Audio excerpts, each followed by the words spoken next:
10 बजे से लेकर 11 बजे के बीच में उपस्थित हूँ आप सबके सामने। आज जिनकी कुंडली लेकर के आया हूँ इनका नाम है राधे कृष्णा और ये कुंडली आई है गुड़गांव हरियाणा से। डेट ऑफ बर्थ इनका है 27 जुलाई 1987 सुबह 8 बजे और जन्म स्थान मैंने बताया गुड़गांव हरियाणा। शुरू करते हैं आज का कार्यक्रम। कहीं नहीं जाना है, बिल्कुल बन के रहिएगा। सबसे पहले आपको बताऊंगा मनुस्मृति की बात। भगवान मनु ने अपने आदि ग्रंथ मनुस्मृति में ब्राह्मण, क्षत्रिय और वैश्य इन तीनों वर्णों को ब्राह्मणों में ब्रह्म तेज की आवश्यकता को ध्यान में रखते हुए ब्राह्मणों का जो यज्ञोपवीत संस्कार है वो 5वें वर्ष में हो जाना चाहिए। जिस भी माता पिता को अगर ये इच्छा है कि उसका पुत्र एकदम बिल्कुल प्रखर बुद्धि का हो, तेजस्वी हो, तो उसे अपने बच्चे का यज्ञोपवीत संस्कार 5वें वर्ष में कर देना चाहिए। अगर क्षत्रिय कुल में पैदा हुआ है तो उनका यज्ञोपवीत 6वें वर्ष में हो जाना चाहिए और अगर वैश्य वर्ण से जन्म लेते हैं तो 8वें वर्ष में यज्ञोपवीत हो जाने से वैश्य वर्ण के जातक जिनका 8वें वर्ष में यज्ञोपवीत हो जाता है वो धनवान होता है। कुल परंपरा के अनुसार भी यज्ञोपवीत का पालन करना चाहिए, जैसे यज्ञोपवीत जैसे जैसे कुल परंपरा में होती आई है उसके हिसाब से। पर यह बात शास्त्रविहित है कि ब्राह्मणों का यज्ञोपवीत 5वें वर्ष में, यज्ञोपवीत क्षत्रियों का 6वें वर्ष में और यज्ञोपवीत वैश्य वर्ण का 8वें वर्ष में हो जाना चाहिए। क्लियर है? अब आइए आपको मैं इनकी कुंडली के पंचांग से आपका परिचय करा देता हूँ। इनका जन्म श्रावण माह में हुआ है। जन्म हुआ है वर्षा ऋतु के शुक्ल पक्ष के द्वितीय तिथि आश्लेषा नक्षत्र में। अब मैं आपको एक बात बड़ी गहरी बताता हूँ। इनका जन्म हुआ वर्षा ऋतु में, इस वजह से व्यक्ति अपने दिमाग में बहुत सारी बातें निकालने वाला और खोजने वाला होता है। दिमाग में बहुत सी चिंताएं चलती रहती हैं और कई बार व्यक्ति के निर्णय लेने की क्षमता कभी कभी प्रभावित होती है। चूंकि इनका जन्म दक्षिणायन में हुआ है, इस कारण से सूर्य का बल और पापक ग्रहों का बल, सूर्य का बल कमजोर होगा और पापक ग्रहों का बल बढ़ जाएगा। मतलब शनि मंगल राहु केतु का प्रभाव अब ज्यादा एक्टिव होकर के मिलेगा। और इस कुंडली में जो कि सिंह लग्न की है, लग्नेश 12वें, शुक्र 12वें, कर्क राशि में, मंगल 12वें, चंद्रमा स्वग्रही उसी भाव में बैठे हैं, गुरु लग्न को देख रहे हैं, पंचम भाव के अधिपति होकर के 9वें भाव में व्यक्ति को धर्माचरण करने वाला बनाएंगे। शनि अपने शत्रु की राशि में और जिस भाव में बैठे उस भाव का अधिपति इस कुंडली का चतुर्थेश होने के साथ साथ 9वें भाव का अधिपति होकर के 12वें नीच राशि में अपना नीच भंग मंगल कर रहे हैं। बुध स्वग्रही राहु अष्टम भाव में, जिसके अधिपति भाग्य भाव में इस कुंडली के पंचमेश के साथ साथ अष्टम के अधिपति होकर के 9वें भाव में बैठ करके लग्न, तृतीय और पंचम भाव पे उनकी दृष्टि है, जो कि तृतीय भाव के लिए लाभ देने वाली और छोटे भाई बहनों के साथ सहयोग स्थापित करने के साथ साथ व्यापारिक संबंधों का निर्माण करने वाली होगी। लग्न पे व्यक्ति को धर्माचरण और धर्म का पालन करने वाली और बड़े ही सत्य बोलने वाली बना देगी। और पंचम भाव पे उनकी दृष्टि जातक को बुद्धिमान और यशस्विता के साथ साथ धर्म का पालन, मंत्र का जप, बड़े बूढ़ों का आशीर्वाद प्राप्त करने वाला होता है। इतनी सारी चीजें मैंने यहां बताई। अब इनका जन्म जो हुआ है वो सोमवार को हुआ है, इस वजह से व्यक्ति नैसर्गिक रूप से झगड़ालू तो कभी भी नहीं है। मतलब आप यूं समझ सकते हैं कि जिस व्यक्ति का जन्म कम से कम शनिवार को हुआ है वो झगड़ा नहीं करता, वो बहस वगैरह में उसको विश्वास बहुत ज्यादा नहीं होता। इसके साथ साथ इनका जन्म आश्लेषा में हुआ है, जिसके कारण व्यक्ति कई बार क्रूर हो सकता है, कई बार कठोर बोल सकता है, कई बार वो गाली गलौज भी कर सकता है, कई बार उसको बेवजह की बातों में उलझने या उलझते हुए देखा जाता है। इसके अतिरिक्त आश्लेषा में जन्मे हैं तो कई तरीके की चिंताएं होती हैं। जैसे आप यूं समझ सकते हैं कि उसके काम अटके, हाँ, लेकिन अगर काम में वो बन जाए तो फिर उसको कोई परेशानी नहीं होगी। इसके साथ साथ यही नहीं, आश्लेषा में जन्मे हैं तो नक्षत्र विशेष के अंतर्गत आपको मैं ये बात बता दूं तो ये लोग बड़े ही मजबूत प्रकृति के होते हैं। ये मूल नक्षत्र के अंतर्गत आता है, इस वजह से आरंभ में सारे काम भले रुकते हों पर बाद में चल करके वो चीजें बहुत अच्छी और व्यवस्थित हो जाती हैं। आश्लेषा नक्षत्र में जन्मे हैं और बुध इस कुंडली के लिए एकादशवें के साथ साथ धन भाव के अधिपति होते हैं और जन्म कुंडली में व्यवस्थित मानसिकता के साथ व्यक्ति को महत्वाकांक्षी बनाते हैं। इतना ही नहीं, चूंकि इनका जन्म आश्लेषा में हुआ है इस वजह से व्यक्ति दानी तो होता है, धनी होता है, पर क्रूर बुद्धि का होता है और कई बार कठोर परिणाम भुगतने के लिए स्वयं से ही गलतियां कर बैठता है। आरंभ में इनके सारे काम रुक सकते हैं पर बाद में जाकर के सारे ही काम बन जाते हैं। अगर ये एक बार एग्जिस्ट कर जाए किसी भी काम को लेकर के, और अगर वो रुक जाते हैं तो निस्संदेह इनको इतना बढ़िया फायदा मिल जाता है जीवन में आगे कि पूछो ही मत। कई बार ये पिता के लिए, माता के लिए कष्टदायक होते हैं, और कई बार मामा के लिए भी परेशान करने वाले होते हैं, लेकिन ये बहुत ही सामान्य बात होगी। इसे मैं बहुत ज्यादा कमजोर नहीं कहूंगा, क्योंकि इनका जन्म जो हुआ है वो आश्लेषा नक्षत्र के तीसरे चरण में हुआ है। इस कारण से भी कई बार इन सब चीजों का असर देखा जाता है। इनका जन्म सिद्धि योग में हुआ है, जिसके कारण व्यक्ति आसानी से किसी भी काम को करने में विश्वास रखता है, और जो काम उसे दिया जाए वो बड़ी ही सरलता पूर्वक कर देता है। इनका जन्म ब्राह्मण वर्ण और राक्षस गण में हुआ है, जिसके कारण व्यक्ति के अंदर व्यवस्थित जीने की प्रवृत्ति होती है। ब्राह्मण वर्ण के लोग जिनका जन्म होता है ब्राह्मण वर्ण में, वो कभी भी सात्विक विचारधारा के साथ आगे बढ़ते हैं और झगड़ा पसंद नहीं करते। धार्मिकता उनमें कुट कुट करके भरी होती है। धर्म आचरण करने वाले होते हैं। ग्रंथों का अध्ययन उन्हें बड़ा अच्छा लगता है। बड़ों का आशीर्वाद और सबका सम्मान करना उनके पवित्र आचरण में सदा समाहित रहता है। ये सब चीजें बनी। इसके अतिरिक्त मैं आपको एक बात बता दूं, ये कुंडली चूंकि सिंह लग्न की है, जहां व्यक्ति स्वयं को प्रतिस्पर्धा में कभी रखता ही नहीं है। वो सदैव राजा बन करके रहता है, और वो कभी भी किसी के साथ बुरा आचरण नहीं करना चाहता जब तक उसके अपने आप पे ही बात नहीं बनती है। सिंह से प्रभावित होने के कारण ये राशि जंगलों में निवास करने वाली और सदैव ही लोगों का पालन पोषण करने वाली होती है। अगर सिंह राशि के जो लोग जन्मे होते हैं या सिंह लग्न के जो लोग जन्मे होते हैं, उनमें कम से कम तो कभी भी समझौतावादी प्रवृत्ति नहीं होती है। वो अपने सिद्धांतों पे काम करने वाले होते हैं। नैसर्गिक रूप से ये सतोगुणी राशि है और राजसिक प्रवृत्ति की राशि है। इसके साथ साथ अगर आप देखें तो ये पूर्व दिशा में निवास करने वाली राशि है। जंगलों में, बीहड़ में रहने वाली ये राशि है, जहां पे जैसे आप सिंह को देख लीजिए, वो कैसे उसकी कमर पतली होती है, सीना चौड़ा होता है, खूंखार होता है और राजसिक गुणों से युक्त होता है। मतलब उसके पास ऐसे राजसिक गुण होते हैं जो कभी भी किसी को अपने आसपास फड़कने ना दे, ऐसा होता है। तो आप लोग ये बात बहुत अच्छे तरीके से समझ गए होंगे कि लग्नेश जो है वो इस कुंडली के भगवान नारायण होते हैं, जो साक्षात भगवान राम के रूप में हमारी कुंडली में उपस्थित होते हैं, और वो इनकी कुंडली में 12वें बैठे हैं। कर्क राशि के सूर्य प्रसन्न होते हैं, वैसे नाराज नहीं होते।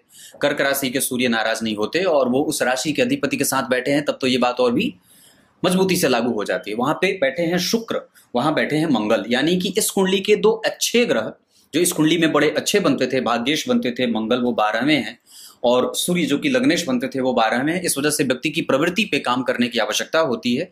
कई बार उसको काम करना पड़ता है, उसको कई बार लांछन लगा दिया जाता है, या फिर कई बार उसके व्यवहारिकता में कमजोरी होती है, या कई बार वो अपनी बात स्पष्ट तरीके से नहीं रख पाता है, या इसको आप ऐसे भी कह सकते हैं कि उसका अपना व्यक्तित्व दोहरे प्रकृति का हो जाता है। कई बार उसे समझौता करना पड़ता है, या स्वास्थ्य कमजोर रहे, पेट से संबंधित समस्या हो, ऊर्जा कमजोर लगती है, आलस्य थोड़ा होता है, पिता के साथ संबंधों में कमजोरी होती है, आत्माभिमान बढ़ चढ़ करके हो जाता है, महत्वाकांक्षी बहुत ज्यादा हो जाता है, बैलेंस करने में उसको गड़बड़ी होती है।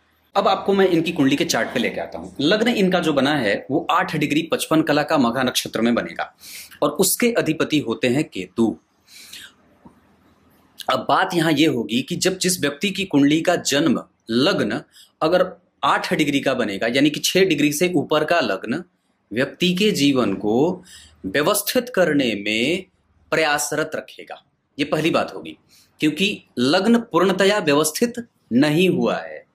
लग्न अगर 15 डिग्री, 16 डिग्री, 14 डिग्री, 20 डिग्री तक का होता है तो उसे व्यवस्थित लग्न कहा जाता है, जिसके कारण व्यक्ति के जीवन को समझने में उस जातक को आसानी होती है। ये पहली बात है। मघा नक्षत्र के अधिपति होते हैं केतु, और इस कुंडली में वो बैठे हैं जन्म कुंडली के दूसरे भाव में, जो कन्या राशि का निर्माण हुआ है, जो मूलतः 6वें भाव की राशि है। तो जरा समझ के देखिएगा, तो जन्म कुंडली के लग्न के नक्षत्र के अधिपति केतु दूसरे भाव में बैठे हैं, जिसके कारण व्यक्ति को, और वही भाव जो 6ठा भाव जहां पे 6 नंबर लिखा है इस कुंडली में, वो द्वितीय भाव व्यक्ति के जीवन में प्रतियोगिता डालने के लिए अब काफी होगा। चूंकि दूसरे भाव के अधिपति अगर स्वग्रही नहीं होते तो ये प्रतियोगिता और भी बढ़ जाती, लेकिन उस पे राहु का प्रभाव और किसी भी शुभ ग्रह की दृष्टि उस भाव पे नहीं है। इस भाव का अधिपति अपने ही राशि में इस घर से 4 घर पीछे आगे बैठा हुआ है। इस वजह से 25 से 30, 30 से 35 से 40 से 50% तक योग इस कुंडली के अच्छे बनने के होंगे, लेकिन आधा परिणाम उस भाव का कमजोर भी रहेगा, क्योंकि केतु जो वहां बैठे हैं वो हस्त नक्षत्र में बैठे हैं, जो इस कुंडली के चंद्रमा 12वें नक्षत्र में 12वें भाव में बैठ करके अपने आप को आश्लेषा में बिठा रहे हैं। आश्लेषा बुध का नक्षत्र और बुध स्वग्रही, इस वजह से व्यक्ति के जीवन में बुध की दशा तो अच्छी जाएगी, पर चंद्रमा की दशा कमजोर जा सकती है और व्यक्ति को अनुकूल और प्रतिकूल व्ययों में डालने वाली भी हो सकती है। ये तीसरी बात है। जन्म कुंडली के पराक्रम भाव के अधिपति जन्म कुंडली में बनते हैं शुक्र, वो 12वें हैं, पराक्रम के कारक भी 12वें, और गुरु जन्म कुंडली में द्वितीय तृतीय भाव पे तुलनात्मक रूप से तुला राशि को देख रहे हैं, जिसके कारण व्यक्ति के जीवन में व्यापारिक माहौल बनेगा और कई बार उसको सामने वाले को खुश करने के लिए भी समझौता करना पड़ेगा।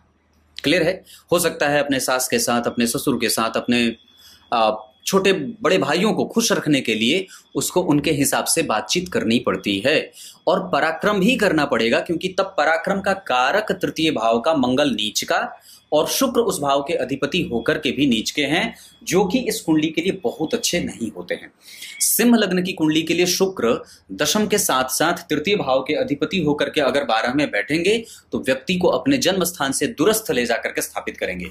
इस कुंडली का 12वां भाव बहुत अच्छा बैठा हुआ है, क्योंकि उस भाव का अधिपति वहीं बैठा है। अगर उस भाव के अधिपति वहीं नहीं बैठे होते तो ये भाव कमजोर होता, अगर उस भाव से पीछे बुध नहीं बैठे होते तो भाव कमजोर होता, और अगर उस भाव से 4 घर पीछे गुरु नहीं बैठे होते तो भी वो भाव कमजोर होता।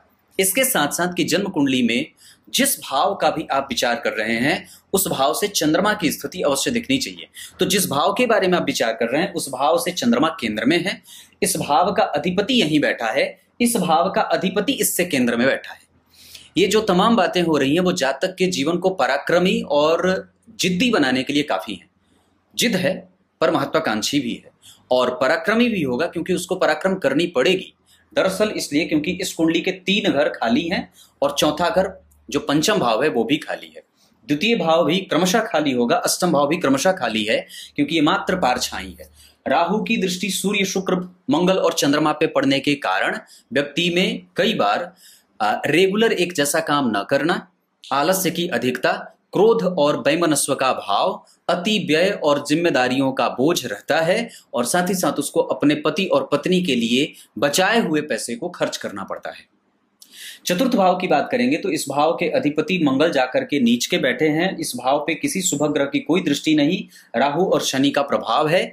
इस भाव के अधिपति भी राहु की दृष्टि जा रही है। इसके कारण इस कुंडली का चौथा भाव परेशान और पीड़ित होगा, क्योंकि सिंह लग्न की कुंडली के लिए शनि बहुत अच्छे भाव के अधिपति नहीं होते हैं, परंतु इस कुंडली में एक योग शनि बहुत अच्छा लगाएंगे कि व्यक्ति को सामाजिक बनाएंगे और साथ ही साथ व्यक्ति के को न्यायप्रिय बनाने के साथ साथ उसको सरकारी नौकरी का सुख दे सकते हैं। अब आपको मैं इनकी कुंडली में ये बात यहां कर रहा था कि शनि का प्रभाव नौकरी के लिए, क्योंकि दशम स्थान पे मित्र की दृष्टि, लग्न पे शत्रु की दृष्टि है और तीसरी दृष्टि वो नौकरी भाव पे डाल रहे हैं। इस भाव में गुरु की नीच राशि बनी है, पर इस भाव का अधिपति यहां देख रहा है।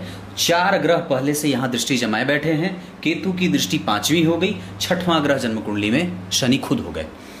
भाव कभी भी ग्रह कभी भी शुभ ग्रह और पाप ग्रह नहीं होते। ग्रह सदैव एक जैसे होते हैं। नैसर्गिक रूप से उनका वर्गीकरण शुभ ग्रह और पाप ग्रह में बिल्कुल किया गया है, पर किसी भी कुंडली के लिए गुरु कभी, जैसे तुला लग्न की कुंडली के लिए गुरु पापी हो जाते हैं, पर धनु लग्न की कुंडली के लिए वो सर्वस्व हो जाते हैं। इसका अर्थ है कि ग्रह तो एक ही था, पर उसकी प्रकृति बदल जाती है लग्न के हिसाब से। उसी तरीके से भाव का अधिपति अगर भाव को देखे तो वो कभी पापक नहीं होता है। इस कुंडली में शुभ ग्रह की राशि बनी हो या पाप ग्रह की, उससे मतलब नहीं है। इस भाव का अधिपति अगर इसे देख लिया तो ये भाव शुभ हो गया।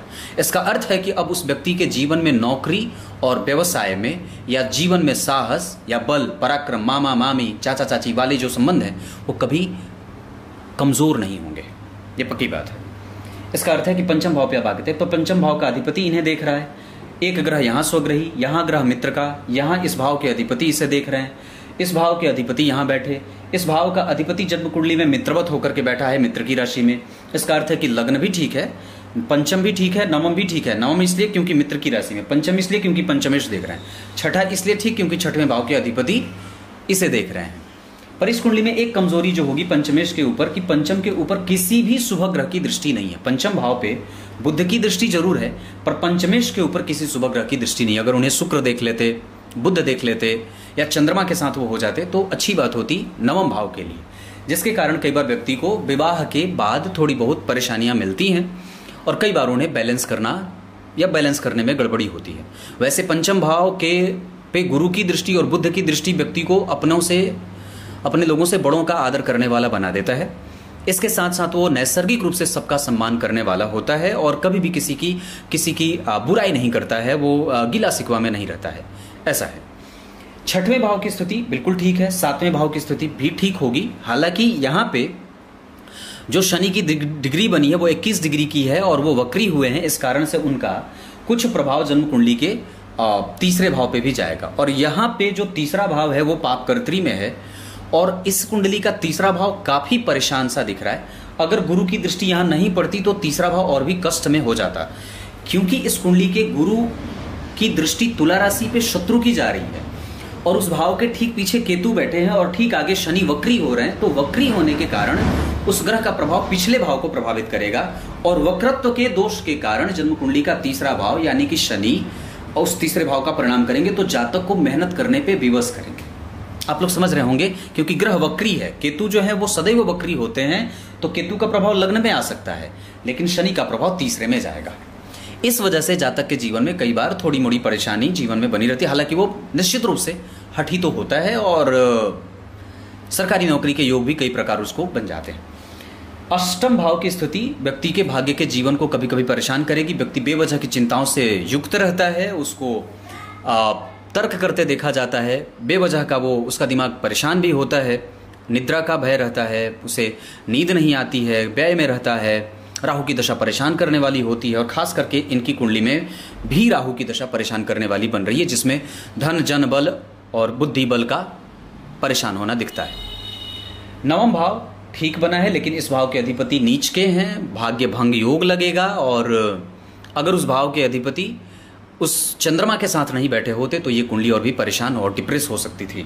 लेकिन मंगल जन्म कुंडली में चंद्रमा के संग बैठे हैं तो कुछ हद तक अपनी इज्जत बचा लेंगे। वैसे 12वें भाव में दो ऊर्जा कारक ग्रहों के बैठने से परेशानी निश्चित रूप से जातक को होगी, जिसके कारण कई बार लोग उसे कमजोर समझेंगे और कई बार उसके व्यक्तित्व पे प्रश्न चिन्ह भी लगा दिया जाता है, क्योंकि वस्तुतः आपका जो प्रभाव था वो 12वें जाकर के मृत्यु के पद को प्राप्त कर रहा है। लग्न पे गुरु की दृष्टि, लग्न पे शनि की दृष्टि, जन्म कुंडली के छठे भाव पे शनि की दृष्टि इस कुंडली को कमजोर नहीं होने देगी, पर बेवजह के कामों में रुकावट भी आ सकती है क्योंकि शनि की शत्रु दृष्टि जा रही है और कई बार व्यक्ति को सांवलेपन का शिकार बना रही है, ऐसा भी होता है। इस कुंडली में शुक्र के साथ मंगल बैठे हैं, सूर्य बैठे हैं और शुक्र के अस्त हो जाने के कारण कई बार व्यक्ति को साइनस प्रॉब्लम होता है, माथे का दर्द होता है और छोटी मोटी बीमारियां सदैव घिरी रहती हैं, सर्दी जुकाम वगैरह भी होता है, रक्त संचार प्रभावित होता है और नेत्रों की समस्या भी परेशान करती हैं, अपच, एसिडिटी, कब्जियत वगैरह और पाचन तंत्र भी गड़बड़ होता है राहु की दृष्टि के कारण। क्लियर है। दशम भाव जन्म कुंडली में विदेश का योग बना रहा है, एकादशवां बहुत अच्छा, 12वां भी ठीक है। अब मैं आपको इनकी कुंडली में नक्षत्र पे लेके आऊंगा। सबसे पहले इनकी कुंडली में सूर्य बैठे हैं पुष्य के और डिग्री है उनकी 9 डिग्री की। इस वजह से सूर्य कमजोर नहीं है पर प्रबुद्ध भी नहीं है, इस वजह से हमें भगवान सूर्य की आराधना करनी होगी। ग्रह बल के आधार पर सूर्य को बल देने की आवश्यकता है। अगर उनको 25% भी बल मिल जाता तो थोड़ी बात बन जाती। सूर्य को अर्घ, रविवार को नमक, एकादशी का व्रत, गीता जी के 5वें अध्याय का पाठ, इसके अतिरिक्त व्यक्ति को विष्णु सहस्त्रनाम का और राम रक्षा स्तोत्र का पाठ के साथ साथ गजेंद्र मोक्ष का पाठ करना चाहिए। क्लियर है। इतना भी कर लेंगे तो कोई उपाय ना करेंगे फिर भी काम चलेगा, इतना ही काफी है। चंद्रमा और मंगल बहुत अच्छे हैं। मंगल अवस्थागत ठीक है, इस वजह से उनके नीच का भंग होना कोई बहुत ज्यादा परेशान नहीं करेगा। वैसे यहाँ पे वो आकर के मित्र की राशि में और यहाँ पे आकर के वो तुला राशि के अधिपति होकर के शुक्र जन्म कुंडली में बैठे हैं उच्च के, इस वजह से कम ठीक है, क्योंकि यहाँ पे शुभ ग्रह की दृष्टि जा रही है, गुरु की दृष्टि भी जा रही है। यहाँ पे जो बात बनती है, बुध केतु के संग बैठे हैं लग्नेश होकर के, शुक्र और गुरु का शुभ कर्तृ योग नवमांश को बहुत अच्छा बनाएगा। चतुर्थ भाव में थोड़ी बहुत कंपन रहेगी, जिसके कारण परिवार में और सास ससुर से थोड़े थोड़े मतभेद बनेंगे। यहाँ पे भी तीसरे भाव के अधिपति नीचा विलासी हैं मंगल जन्म कुंडली में और चंद्रमा का प्रभाव बहुत अच्छा है, बुध का प्रभाव, राहु का प्रभाव भी यहाँ पे खराब मैं नहीं कहूंगा। इस वजह से इस कुंडली का दाम्पत्य और विवाह के बाद ससुराल के संबंध कभी भी कमजोर नहीं रहेंगे। ये बात मैंने सूर्य और चंद्रमा के बारे में बताई। मंगल भी ठीक है, बुध इस कुंडली में कमजोर हो रहे हैं, वृद्ध अवस्था के बैठे हैं क्योंकि डिग्री इनकी वैसी जा रही है। लेकिन एक बात है कि नवांश कुंडली में वो बुध जन्म कुंडली में कम से कम नवम भाव के अधिपति होकर के नवम को देख रहे हैं, यहां स्वग्रही हैं और यहाँ पे बुध लग्न के अधिपति होकर के जन्म कुंडली में पंचम भाव को देख रहे हैं। एक शुभ ग्रह की यहाँ दृष्टि, शनि की उच्च दृष्टि यहाँ पे, तो बुध और शनि जैसे दो ग्रहों का प्रभाव, और इस भाव के अधिपति पे भाग्य भाव के अधिपति शनि की दृष्टि है। इस वजह से थोड़े मोड़े परेशानी के साथ व्यक्ति के जीवन में, कारोबार में और कभी कभी कंपटीशन के साथ जो उसका प्रोफेशनल लाइफ है, और यहाँ पे सूर्य के कारण बाहर से देखने पे ससुराल में सब अच्छा लगेगा, पर जैसे जैसे आप वहां पे रहने लगेंगे या रहेंगे वैसे वैसे आपको थोड़ी बहुत परेशानी मिलेगी। पर उसका अर्थ ये बिल्कुल भी नहीं होगा कि वो कमजोर है या खराब है, क्योंकि आपकी कुंडली में चंद्रमा 12 में है, राहु से दृष्ट है, मंगल नीच के हैं, सूर्य 12 में है, शुक्र 12 में है, अस्त है। इस वजह से कई बार आप बेवजह की बातों में अपना जो है वो अपनी ऊर्जा नुकसान कर सकते हैं। मतलब हमें ये समझना है कि हमें बहुत ज्यादा किसी के ऊपर या किसी भी बात पे दिमाग नहीं लगाना है, सब भगवान के भरोसे छोड़ करके आगे बढ़ते रहने की प्रक्रिया जारी रखनी है। बुध है और उसके बाद गुरु इस कुंडली में 25% का परिणाम करेंगे। शुक्र इस कुंडली के मृत प्राय है, जो कि मैं समझता हूं कि शनि और शुक्र अगर इस कुंडली के लिए कमजोर हो रहे हैं तो बहुत ज्यादा चिंतित होने की कोई बात नहीं है। आपको अपने पति को, या अगर आपकी कुंडली में जो मैं देख रहा हूं उसके हिसाब से कैसे उसको ठीक रखा जाए या पत्नी को कैसे खुश रखा जाए, इस पे विचार करना चाहिए। राहु और केतु इस कुंडली में कष्ट देंगे, ये बात पक्की है। उनको ठीक करने के लिए अभी तो हालांकि आपकी कुंडली में सूर्य की दशा है जो लग्नेश है, और जन्म कुंडली में पुष्य नक्षत्र में बैठे हैं जिसका अधिपति शत्रु के घर में बैठा है, और वहां वो उत्तर दिशा में बहुत ज्यादा बलवान नहीं होते, वो या तो पश्चिम में या तो दक्षिण में बलवान होते हैं, पूर्व में वो कमजोर हो जाते हैं। लग्न में विषम संख्या की राशि का बनना ठीक माना जाता है, पर महिलाओं की कुंडली के लिए बहुत अच्छा नहीं होता है। नवमांश कुंडली में लग्न के अधिपति बुध जन्म कुंडली में लाभ में बैठ करके राहु से दृष्ट है, लग्न पे मंगल का प्रभाव है, इस वजह से कभी कभी परेशानी हो सकती है, पर इसका अर्थ ये नहीं, क्योंकि शुक्र और गुरु इस लग्न को शुभकर्त्री लगा रहे हैं। 12वां भाव शुभ ग्रह का है, शुभ ग्रह बैठे हैं, पर इस भाव के अधिपति धन में, इस वजह से कई बार व्यक्ति को विदेश गमन, विदेशी प्रवास और विदेशी कंपनियों में जुड़ करके काम करने का योग होता है। उसकी नौकरी कभी खराब नहीं होती है। इतनी सारी चीजें। इस कुंडली के लिए अंक सदैव ही 8 बहुत अच्छा रहेगा, दिशा पूरब बहुत अच्छी रहेगी, राशियां मेष और धनु के साथ मिथुन बहुत अच्छी रहेगी। इसके साथ साथ आपकी कुंडली में धन कमाने के लिए इस कुंडली में उत्तर दिशा बहुत अच्छी रहे, और गुरु का प्रभाव इस कुंडली के लिए बहुत अच्छा रहेगा। गुरु अश्विनी नक्षत्र के बैठे हैं, वो व्यक्ति को धार्मिक और प्रबुद्ध बनाते हैं। बुध का प्रभाव इस कुंडली के लिए व्यक्ति को, नक्षत्र का जो रहेगा उसके आधार पर व्यक्ति धार्मिक और जानकारी से युक्त रहता है। गुरु का प्रभाव आपकी कुंडली में अनुभवी होगा और शास्त्रज्ञ होता है। शुक्र के बाद शुक्र का प्रभाव इस कुंडली में अनुभवी ये भी बना रहे हैं और धर्मज्ञ बना रहे हैं। शनि का प्रभाव आपकी कुंडली में विलंब का योग लगा रहे हैं और कई बार व्यक्ति को घुटनों से और कफ जनित बीमारियां भी देने का कारण बन रहे हैं।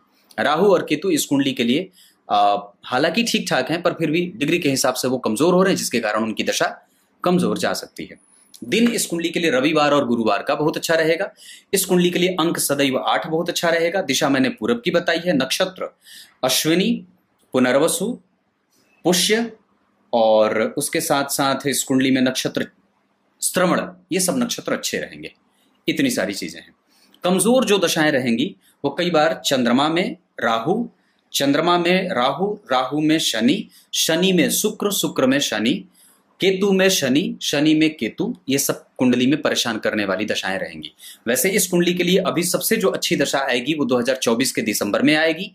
थोड़ी बहुत परेशानी 2025 के अक्टूबर से 26 के सितंबर तक रहेगी। उसके बाद 26 से 27 तक इसकी दशा बहुत अच्छी रहेगी। शुक्र से जब सूर्य आएंगे तब थोड़ी बहुत व्यय बढ़ेगा 27 के दिसंबर से लेकर के 28 के नवंबर तक। और जैसे ही आपकी कुंडली में चंद्रमा की दशा आएगी, होरा कुंडली के आधार पे जो बात मैं देख रहा हूं उसके आधार पर चंद्रमा की दशा थोड़ी बहुत मेहनत करवा करके धन देगी। वैसे इस कुंडली में गुरु और मंगल की दशा अंतर और प्रत्यंतर में भी कभी खराब नहीं जाएगी, ठीक ठीक जाएगी।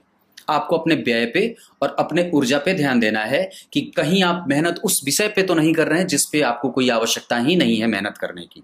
इस कुंडली में बहुत सारे ग्रह 12वें हैं और ये कुंडली 12वें भाव के अधिपति से आच्छादित है। और जन्म कुंडली में शुभग्रह इस भाव का अधिपति इन्हें देख रहा है, और यहाँ पे भी 12वें भाव में शुभग्रह। अष्टम भाव खाली होता तो और भी अच्छा होता।